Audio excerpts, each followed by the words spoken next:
नमस्कार, मैं हूं अंकित गुप्ता। फिर आपके सामने हाजिर हूं एक नया वीडियो लेकर के। लेकिन ये वीडियो जो हमारे पिछले कुछ वीडियो हैं उसी का अगर हम आगे की जानकारी कहें तो कहना गलत नहीं होगा, यानी कि उसी का एक कंटिन्यूएशन है। तो ऐसे में इस वीडियो को अगर आप देख रहे हैं तो इससे पहले के वीडियो में भी कुछ जानकारियाँ हैं जो शायद काफ़ी महत्वपूर्ण हो सकती हैं आपके लिए या रोचक हो सकती हैं। तो अगर वक्त मिले तो उनको भी देख लीजिएगा। लेकिन अब हम बात कर रहे हैं इस वीडियो की, हम बात कर रहे हैं एसआईआर की।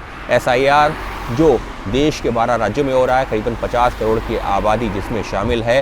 फ़िलहाल बिहार का पहले हो चुका था लेकिन 12 राज्यों में अभी भी चल रहा है, जिसमें सबसे बड़ा राज्य है उत्तर प्रदेश। और उत्तर प्रदेश में जो आंकड़े सामने आए हैं, जो मैंने अपने पिछले वीडियो में बताए थे कि 2 करोड़ 89 लाख वोट तो कट रहे हैं, लेकिन बात अब उसके आगे की कर रहे हैं। देखिए, 2 करोड़ 89 लाख वोट तो हटाए जा चुके हैं। अब क्या हमारा आपका जिसका भी नाम क्या जो ड्राफ्ट मतदाता सूची में आ गया है, सिर्फ उत्तर प्रदेश नहीं, वैसे तो अन्य राज्यों में भी यही प्रक्रिया है, फिर चाहे वो बंगाल हो, राजस्थान हो, मध्य प्रदेश हो, कहीं पर भी क्या आपका हमारा नाम अगर ड्राफ्ट मतदाता सूची में आ गया है तो मान लें कि नहीं अब फाइनल मतदाता सूची में भी आ जाएगा। अब तो कोई दिक्कत ही नहीं है, कोई सवाल नहीं, कोई जवाब नहीं। और वो भी तब जबकि बिहार के बाद में जो प्रक्रिया में बदलाव हुआ है तो किया ये गया है कि अगर कोई भी फॉर्म जिसने भर दिया है उसका नाम ड्राफ्ट मतदाता सूची में आ गया है। तो सवाल यही हो रहा था, तो फिर अगर फॉर्म भरना था तो फॉर्म भर दिया, तो आप जो बात कर रहे थे घुसपैठियों को रोक लेंगे, हम बांग्लादेशी रोहिंग्या उनकी पहचान कर लेंगे, ये सब कैसे होगा। तो अब जो है उसके जो आगे की प्रक्रिया चल रही है, यानी कि ड्राफ्ट मतदाता सूची तमाम राज्यों में आ चुकी है, उसके आगे की जो प्रक्रिया चल रही है वो क्यों महत्वपूर्ण है वो समझाता हूँ। फिलहाल हम बात कर रहे हैं उत्तर प्रदेश की, क्योंकि वहाँ पर तो जितने नाम ड्राफ्ट मतदाता सूची से हटाए गए हैं वही करीबन 3 करोड़ हैं। 2 करोड़ करीबन 89 लाख नाम। दिल्ली जैसे जो है राज्य हैं उनकी आबादी से ज़्यादा नाम तो हटा दिए गए हैं उत्तर प्रदेश में। लेकिन ये तो वो नाम थे जो मृतक थे, जिनके ट्रांसफ़र हो गए, जिनके डबल वोट थे। लेकिन अब उसके आगे क्या चल रहा है? उसके आगे चल रहा है जो मैंने पिछले वीडियो में बात कही थी उसी के आगे की बात है। इसी वजह से मैं जिक्र कर रहा हूँ मैपिंग की। देखिए, मैपिंग की जो कार्रवाई चल रही है तो वहाँ पर अब एक बड़ी जानकारी निकल के सामने आई है। जो 12 करोड़ 55 लाख मतदाता ड्राफ्ट मतदाता सूची में जिनका नाम आया सिर्फ उत्तर प्रदेश में, बाकी राज्यों में भी आप उसी तरीके से जोड़ लीजिए, पश्चिम बंगाल में जोड़ लीजिए जहाँ पर 58 लाख नाम हटाए गए हैं, बाकी राज्यों में भी इसी तरीके से, राजस्थान हो, गुजरात हो, तमिलनाडु हो, मध्य प्रदेश हो, यहाँ इन सभी जगहों पर इसी तरीके की प्रक्रिया चल रही है। लेकिन मैं उदाहरण दे रहा हूँ उत्तर प्रदेश का, क्योंकि बड़ा राज्य है।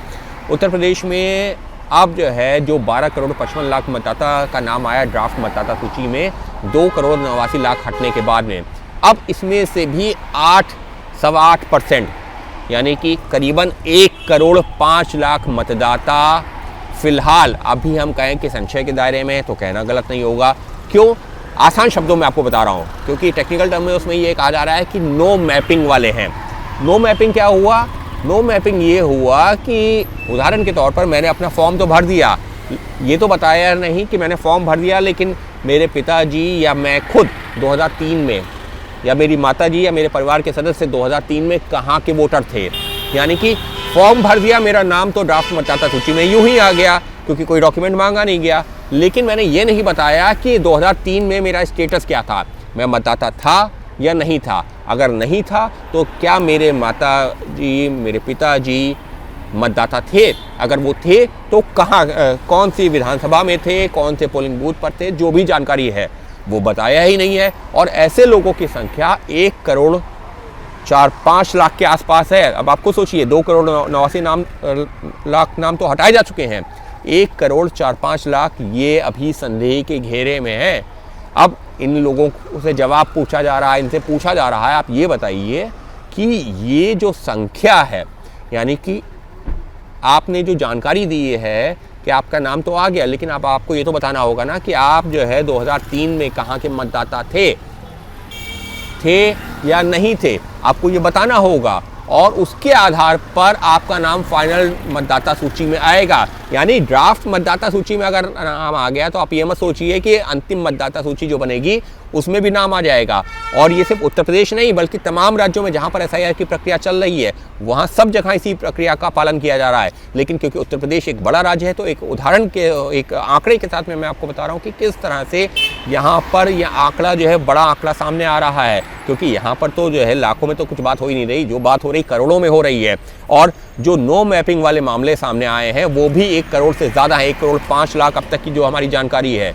तो 1 करोड़ 5 लाख लोग ऐसे हैं जिन्होंने अपना 2003 की मतदाता सूची में ना तो अपना ना अपने माता पिता का कोई लिंक बताया है। ऐसे में उन तमाम लोगों से जवाब मांगा जाएगा कि आप बताइए। ठीक है, अगर आप कहते हैं कि आपके पास में वो जानकारी नहीं है, मान लीजिए मुझे याद नहीं है कि मेरे पिताजी ने 2003 में कहाँ वोट किया था, कौन से राज्य में किया था, कौन सी विधानसभा में किया था, मुझे याद ही नहीं है। ठीक है, कोई बात नहीं है।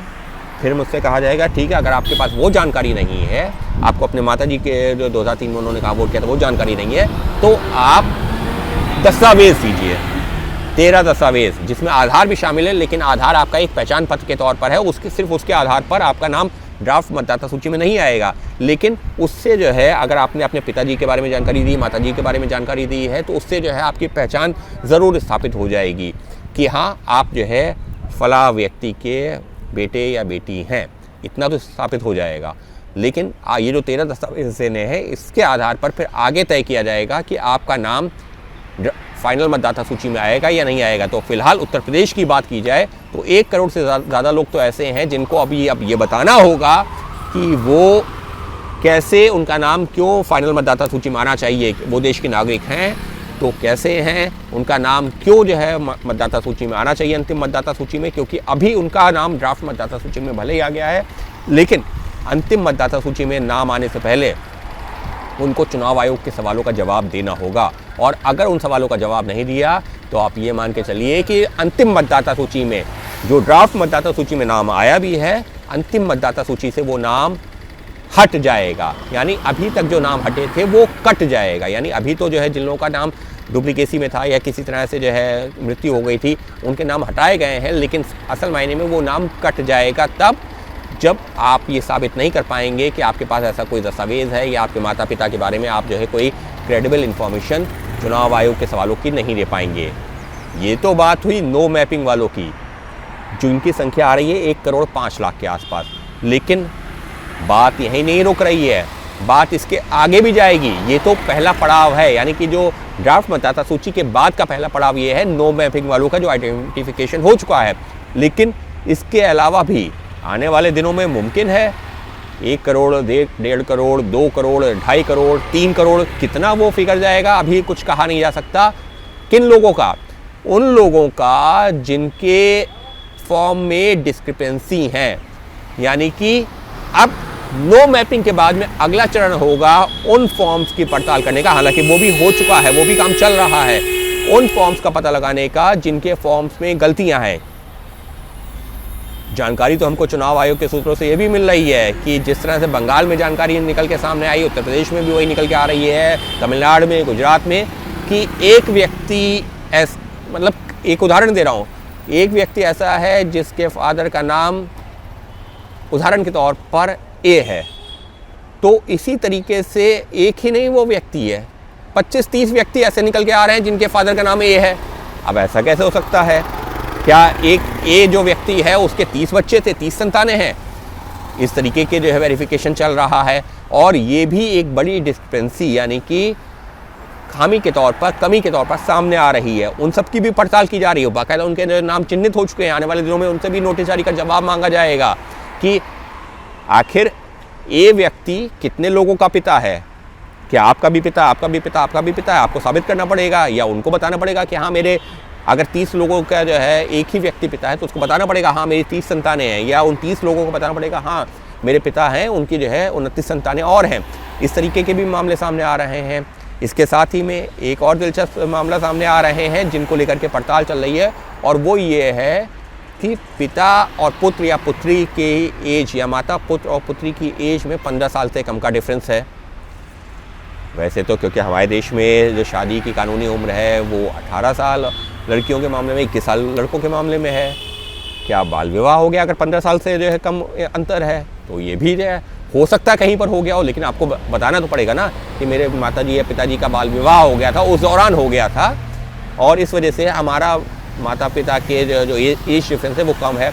क्योंकि कई मामले ऐसे भी सामने आए हैं, और ये मामले भी उत्तर प्रदेश में भी जो है सामने आए हैं, लाखों की संख्या में ऐसे आ रहे हैं। इसी तरीके से पश्चिम बंगाल है, तमिलनाडु है, अलग अलग राज्यों में अलग अलग संख्या सामने आ रही है।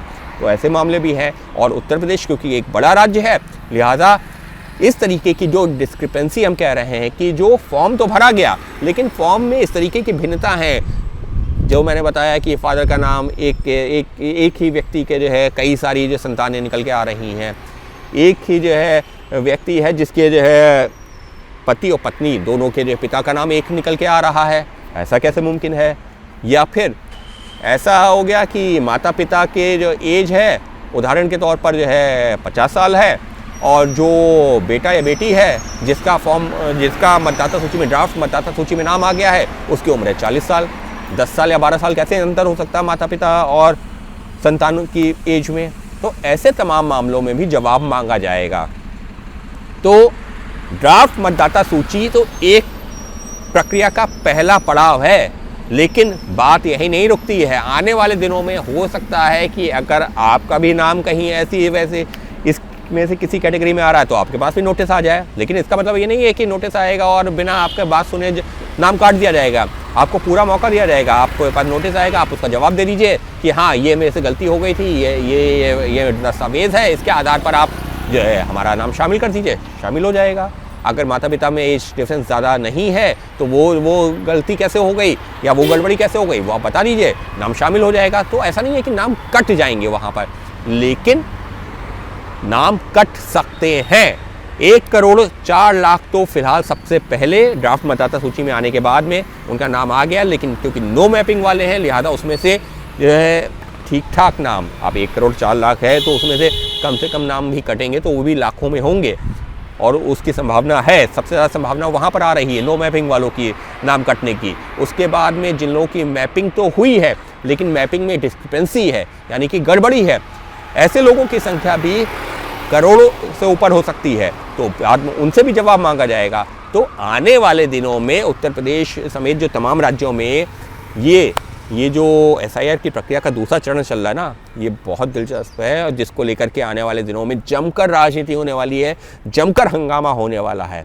लेकिन जिम्मेदारी अब जो है एक मतदाता की भी हो गई है, हमारी आपकी भी है, क्या हमको ये बताना होगा अगर जो है कहीं पर इस तरीके के अंतर हैं जिसका मैंने उदाहरण दिया है, एज में अंतर है, एक ही माता पिता जो है कि कई संतानें हो गई हैं, या फिर जो है कई जो है इस तरीके के जो है जहाँ पर गड़बड़ियाँ आ रही हैं, फॉर्म में भिन्नता है, आप ये नहीं बता पाए हैं कि 2003 में आपके माता पिता का स्टेटस क्या था या आपका स्टेटस क्या था, तो ऐसी जगहों पर आपको दस्तावेज़ देने को बोला जाएगा।